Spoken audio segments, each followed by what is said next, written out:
So, you want to start on your feet. So imagine that's your big toe, your little toe and your heel.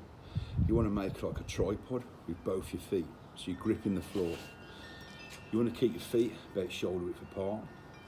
And you want to keep your knees not too bent, but a little bit loose. So as the mace comes around, you can catch it with your body using your knees as shock absorbers.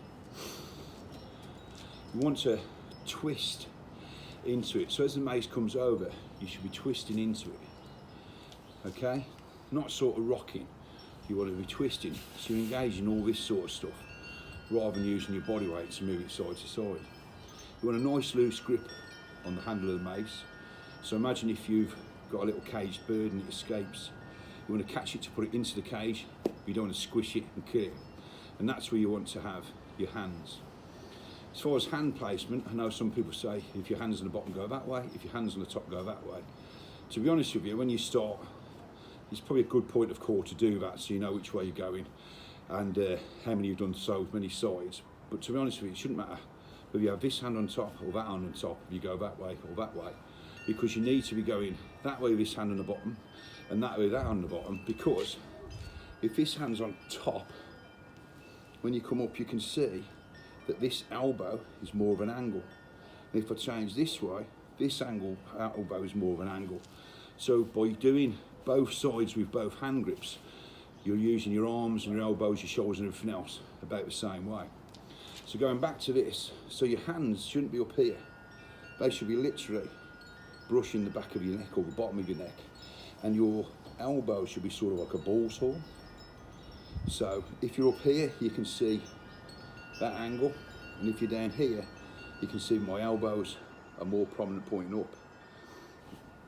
So the other thing is, people say about choking the mace. I don't like the idea about choking the mace because, so I've got my big hammer here. So if I choke it and I swing it, all the movements at the top, nothing's at the bottom. And I need that pendulum motion to help me get the mace or the hammer back over.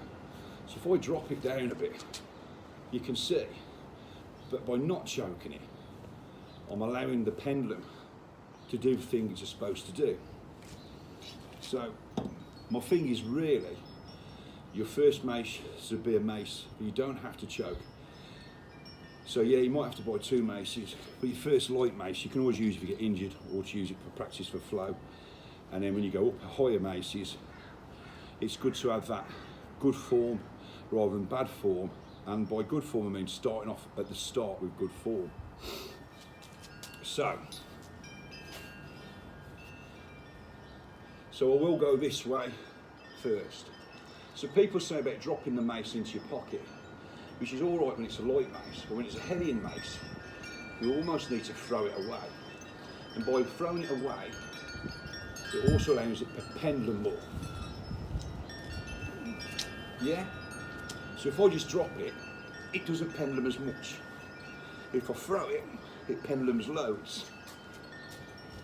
So if you throw, pendulum, and then you pull, so by the amount of pendulum that you've got here, when the mace hits sort of zero gravity wants to come back, it'll be higher up, which allows you to put it down better. And then if you add that bit of a turning, it allows you to lift or swing heavier maces. So you're going to throw it, you're going to pendulum it, and you're going to pull. And back the other way. So I turn into it. So going to your, past your hips to your pelvis, miss this little bit out. So what you want to do, you want to have, imagine you're sitting on a bar stool, one of these silly little ones, they're just like a piece of metal. So you're not sat, you're not standing, you're sort of perched on it.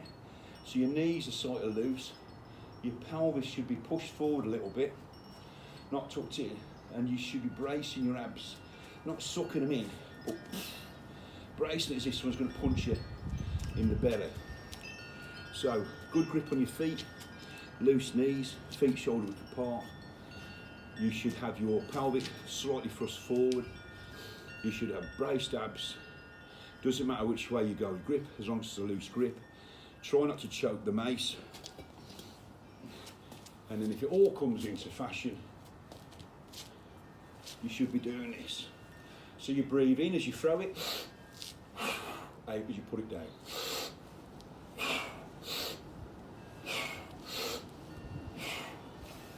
And that, I think, sums up the basics of swinging a mace.